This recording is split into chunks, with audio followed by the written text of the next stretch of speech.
Vicente, muy buenas tardes. Muchas gracias por haber aceptado esta entrevista, que es para la Unidad Didáctica de Fundamentos en Salud Pública, y lo que busca es acercar a los alumnos a los campos de investigación que tenemos en el instituto a través de la voz de sus líderes. En este caso te buscamos a ti porque reconocemos tus productos y tu liderazgo en el ámbito de las enfermedades infecciosas. Entonces, como punto de inicio, Vicente, ¿nos puedes contar un poquito acerca de ti, de tu carrera, para ubicar aquí a los alumnos un poquito en el campo? Muchas gracias, Emanuel, y gracias por la oportunidad. Pues la pones fácil, del que más sé soy de mí, voy a platicar de mí. Sí, pues yo soy médico cirujano de formación, hice maestría y doctorado en la misma Facultad de Medicina de la UNAM, y después fui a hacer estancias postdoctorales en la Universidad de Michigan y de Toronto, donde adquirí una formación a través de una beca de John Fogarty, que es de salud pública. Y pese a que mis trabajos inicialmente fueron de ciencia básica, sí van orientados a hacer investigación en salud pública. Y lo que hemos trabajado es eventos moleculares de la respuesta inmune contra enfermedades crónicas, principalmente tuberculosis, infección por virus de VPH, que son crónicas, hepatitis C, principalmente es nuestro trabajo.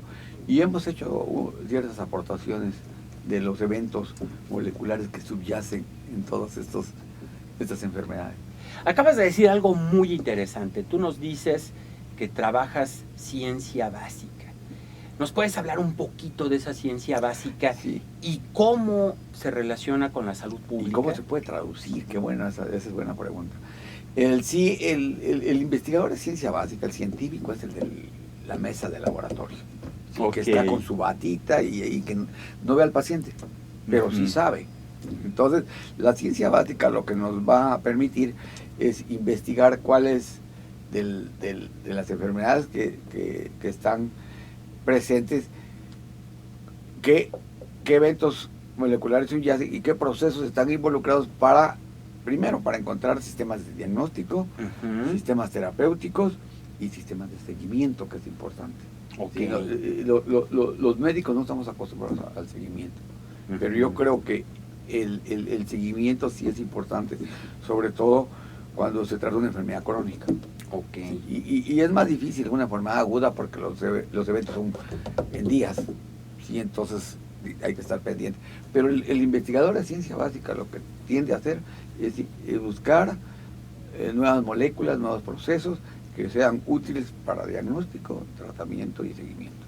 Ok, y dentro del campo de esta ciencia básica, ¿en cuál te apoyas más tú en tu laboratorio? Exacto, ¿En la biología molecular? Hay muchas ciencias, sí, hay biología molecular, hay biología celular, hay inmunología, hay varios campos. Sí. Y pues lo que nosotros hacemos es más biología molecular, y recientemente eso se ha traducido a la genómica. Ok. Entonces ahora con las armas de los genes y todo ese boom que hubo en los 90s y en la primera década de este siglo, pues sí ha avanzado mucho la medicina en ese campo. O sea, hay una ruptura de paradigma con la genómica. Claro, con la genómica vino de hecho, se esperaba mucho de eso, pero realmente sí está tomando tiempo. Nada más para ubicarlos, acaban de sacar una noticia de que acaba de nacer un bebé que su mamá tenía un defecto congénito, pero en el DNA de la mitocondria. Es decir, el genoma humano está compuesto por DNA cromosómico de los cromosomas, sí, más el DNA. Entonces lo que hicieron es quitar el núcleo, ponérselo a una célula de una madre, a la cual ya le habían quitado el núcleo, por supuesto, y el de la mitocondria quedó acá, pero el de la otra señora quedó ahí, y ese óvulo lo fecundaron. Okay. Y ya nació el bebé que como no tiene el DNA mitocondrial materno, no va a tener la enfermedad que la mamá podía tener. Okay. O sea, ya hay una ruptura ahí en ciencia ficción, podríamos decir, ya a la realidad. Y eso ocurrió en Guadalajara. Extraordinario, en México. En México. Wow, qué buenas noticias, porque en ese caso Lo que suena interesante o puede ser muy interesante es como tener una idea de cómo se desarrolló este campo, Vicente, cómo llegamos a todo a eso. este nivel de desarrollo que la verdad suena muy El- impresionante. de hecho, la humanidad, yo es una de las cosas que me tiene feliz en la vida, Ujú. es el avance de conocimiento, ¿sí? Como antes el duplicar conocimientos se tomaban 50 años, después 10 años. Ahora estamos cada 5 años duplicando el conocimiento. El conocimiento que tenemos ahorita Ajá. se duplicó del que teníamos hace 5 años. Increíble, Wow. increíble. O sea, dentro de 5 años, el conocimiento que tenemos ahorita va a ser el Lo doble de lo doble. que tenemos. Impresionante. Porque gracias a la conjunción de muchas ciencias, de todas, la electrónica, la informática, la ciencia básica, la física, todas, la conjunción de todo, ha permitido. La informática ha aportado mucho, nos ha facilitado mucho. El genoma humano no se hubiera podido ensamblar si no se tuviera esa herramienta. Y ahora, el genoma humano costó una millonada cuando se hizo. Ahora cuesta $1,000 hacer el genoma de una persona, la secuenciación. ¿Y cómo llegamos a todo este eso punto en el instituto? En el instituto, poco a poco, es decir, toma un tiempo, porque este es un instituto de salud pública, pues ahora, Sí. pero sí tenemos equipos de secuenciación, Ujú. sí podemos secuenciar aquí, lo que sea. ¿Cómo llega? Es precisamente en base a las preguntas. Las preguntas que uno se hace como investigador, por ejemplo, en el caso del descubrimiento de esta bacteria, lo que se hace es se toma una muestra de un paciente, se aísla el DNA como para hacer una prueba diagnóstica, pero en este caso se utiliza para meterlo a un secuenciador. Okay. Entonces, para cada muestra se le pone lo que llamamos un tag, una secuencia de reconocimiento. Sí. Entonces, nosotros estudiamos 50 pacientes con distintos diagnósticos. Y la pregunta es muy sencilla. Todo se derivó de que la mayoría de los pacientes con cáncer cervicuterino son gente pobre. El 98% de nuestros pacientes del INCAM son mujeres pobres. O sea, es un problema que tiene una determinante económica, por decirlo. Sí, entonces el punto es, si las mujeres no tienen para tomar agua, menos agua para asearse. Entonces, partiendo de la teoría de la higiene, y que existe previamente reportado de que hay una bacteria involucrada que se llama clamidia, entonces dijimos, pues vamos a buscar a todas las pacientes y vamos a encontrar clamidia con esa técnica. A estas donde 50 pacientes. y analizas todas las bacterias en una corrida. Y resulta que no encontramos a clamidia. Encontramos otra bacteria más grave, que se llama Fusobacterium, que está asociada con la generación de cáncer de colon. Así como el Helicobacter pylori está asociado con cáncer gástrico, este Fusobacterium está asociado con cáncer de colon. Entonces, pues nos espantamos, porque tienes el virus ahí, que es necesario el virus de BPH para desarrollar cáncer.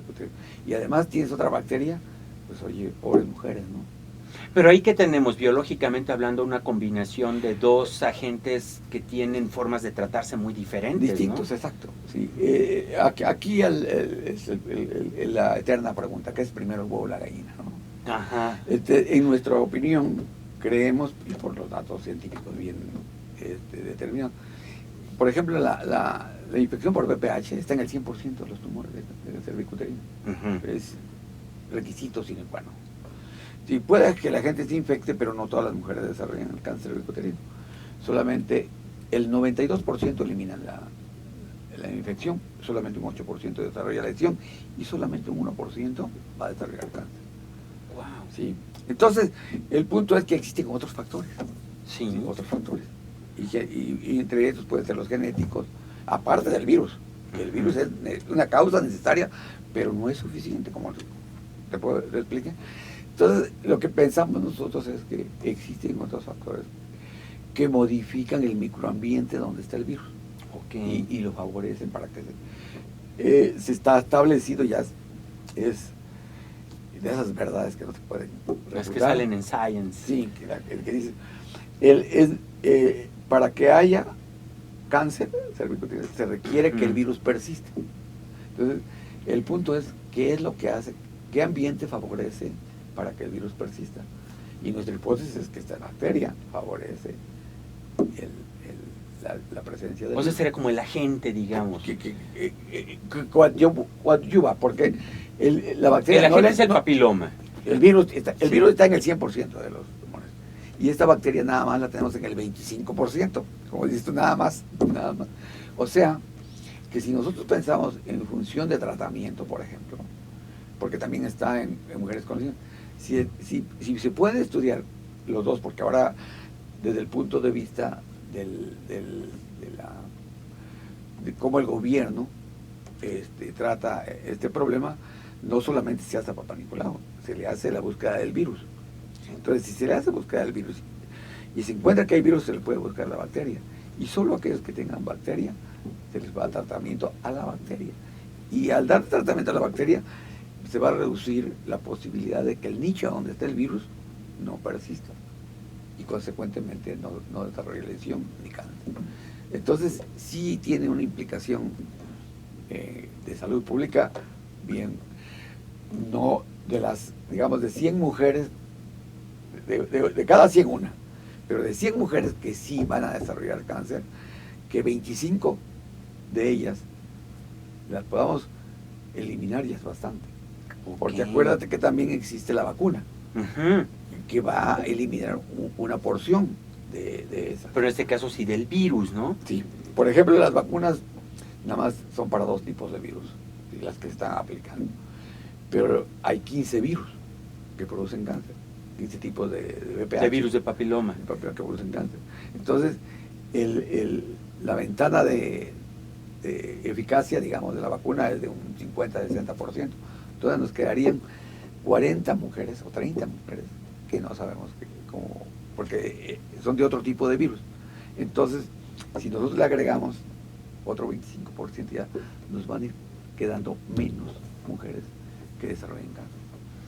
Entonces, Y para llegar a estos descubrimientos, ¿cómo interactúan? ¿En tu equipo hay únicamente médicos o hay equipos multidisciplinarios? buena pregunta. Somos multidisciplinarios y no podríamos. De hecho, los médicos que hacen investigación y ven pacientes, la investigación la hacen de escritorio. Sí. Sí, porque ellos, su habilidad es atender al paciente, ver al paciente, y no lo van a dejar nunca. Ellos son enamorados de atender la relación médico-paciente. Y qué bueno, que hay gente que... No, necesitamos gente que sepa curar, sin sí, duda. Exacto. Y entonces necesitamos de todo, del médico que va a diagnosticar, Ujú. de la que va a tomar la muestra, del que va a procesar, del que va a correr el experimento en el equipo, un equipo muy sofisticado, los resultados que se obtienen de informática, quién los va a manejar. Necesitamos gente de informática para que manejen todos esos datos. Y una vez que se tiene esto, ya se tienen los resultados, la interpretación de los resultados y la discusión a la luz de lo que se publica, pues es la Ok. Digamos, te toca ver todo el proceso Sí, desde hay que médicos, se genera el químicos, proyecto biólogos, hasta el resultado. sí, matemáticos, informáticos, etcétera. Sí. Ujú. Nos da la impresión que ha sido un gran esfuerzo desarrollar este campo aquí en el instituto. Sí, ¿Cómo ha sido? ¿Cuáles han sido los retos? pero yo creo que hemos corrido con mucha fortuna. Ujú. Ha habido gente aquí que ha tenido visión. Sí, hubo directores previos que, por ejemplo, el que se generara un banco de muestras, Ujú. generado por el doctor Jaime Sepúlveda, es una visión impresionante. Cuando vinieron a instalar el banco, dijeron que era el primer banco que se instalaba en el mundo. En el mundo. Ese banco. Ese banco. Y luego, ahí entonces, y esa es la fortuna que te digo, porque estar aquí, ¿quién hace las encuestas? El instituto. Entonces ahí metimos nuestra cuchara. Pues si piden suero, pídanle muestra de células para extraer DNA. Y ahí tenemos DNA de muchos pacientes. Y así, poco a poco fuimos. Claro, aquí cabe señalar que hay financiamiento de fundaciones y Ok. Río Arronte, la Fundación Río Arronte, nos dio dinero para equipar el TISEI, el Centro de Investigación sobre Enfermedades Infecciosas, y durante la pandemia, como somos expertos, logramos conseguir el secuenciador, que te digo, de secuenciación masiva, y porque se secuenciaron los virus que andaba circulando, de aquí, de los pacientes que tenían. ¿Me dices del H1N1? De H1, durante la pandemia de H1N1, exactamente. Entonces, precisamente eso nos ayudó, con la experiencia que tenemos, con la expertise que tenemos, la propuesta del instituto de que la Fundación Río Arronte se fijara en nosotros y nos diera $1 millón para un equipo de eso. Entonces, gracias a eso, a las situaciones propias de las enfermedades en México, gracias a la visión de nuestros investigadores en el pasado y gracias al trabajo que hemos hecho en conjunto, se ha logrado todo esto. Más o menos, ¿qué porcentaje tenemos de financiamiento del instituto contra el que consiguen ustedes para este equipo? Yo creo que, mira, hace 10 años, por decir, de hecho los institutos dan financiamiento. Sí. Excepto O sea, ustedes no tienen financiamiento. No, para hacer investigación, no. Todos son 100% fondos externos. ¿Y cuál ha sido la expertise que han tenido que desarrollar para poder... Capacidad de obtener financiamiento. No es por nada, pero son muy buenos. En CONACYT nuestra eficiencia es del 40%, mientras que el general es del 16%. Claro. Muy bajo, hay muy pocos fondos. Lo que pasa es que los grupos de investigadores del instituto pues son líderes en muchos campos. Podríamos hablar de nutrición, podríamos hablar de epidemiología, de sistemas de salud. No hay sistemas de otra parte de México, yo creo, ustedes son los expertos. Y las financiadoras, pues obviamente sí nos han favorecido, desde obtener fondos desde Pemex. ¿Te acuerdas que Pemex nos dio un fondo ahí a sistema de salud? Algunas compañías como Danone, Kellogg's, para cuestiones de nutrición. Nosotros con Río Arronte nos ha dado fácilmente unos 20-25 millones de pesos para equipo. Sí, me suena muy alentador que en un contexto... Sí, yo soy muy contento en eso, porque sí nos han ayudado. Es decir, en primer lugar, yo soy una persona muy positiva. Y te estás dando cuenta que nunca hablo de cosas negativas. Ya nos dimos cuenta. Sí, y aunque sí existen, pero mi intención es esa, mantener el optimismo en todo. Y creo que eso nos ha ayudado mucho. Ahorita estamos en una reunión, precisamente, donde estamos viendo las deficiencias del centro. Y pues, rápidamente le encontramos solución, porque tiene solución. Ok. Y entonces, que no nos distraigan eso, que no nos distraigan. Porque tenemos muchas cosas que hacer para la salud pública. ¿Podrías recomendarnos 2 o 3 artículos que hayan ustedes publicado aquí en el instituto? Por ejemplo, para que profundicen los alumnos. Hay muchos voy a hablar de mis compañeros. Por ejemplo, no en este momento, pero en este momento no hay malaria en México. Y uno se preguntará, como un país ¿ya no hay? Tropical, muy poquito. Hace 20 años habían 150,000 casos de malaria por año. Ahorita son cientos. Menos, 150. Decenas. Wow. Ni siquiera llegar a centenares, así, decenas. Y que eso gracias a Mario Henry. El caso de Mario Henry es muy particular porque sin usar gran tecnología que estamos usando ahora nosotros, pues salud pública, sí, ir a retirar algas de los ríos, por ejemplo, evitar los criaderos del mosquito Anopheles albimanus. Ese es un logro. Otro logro en salud pública es de la doctora García García, que incide toda su investigación en las normas de salud para la prevención y tratamiento de tuberculosis. Sí, entonces, si me da tiempo, con mucho gusto, yo te puedo compartir eso. Y nosotros, nuestro grupo, hemos incidido en 2 políticas públicas. Una, en la de vacunas. Vacunas del VPH, por ejemplo. Fui invitado para participar en el grupo de expertos de la OMS para dictar las políticas públicas de la que se está aplicando ahorita. Nada más aquí en corto, quien propuso 2 dosis fui yo.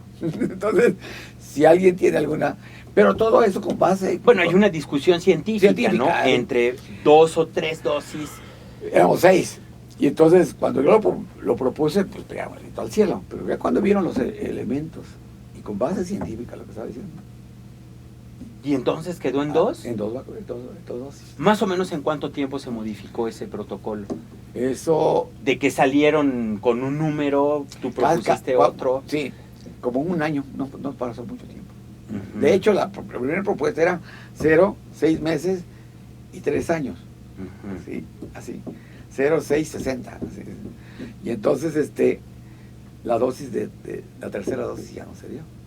Ok. Sí, entonces, porque lo cambiamos en el camino, gracias al conocimiento científico. Y claro, hubo discusión, no fue así.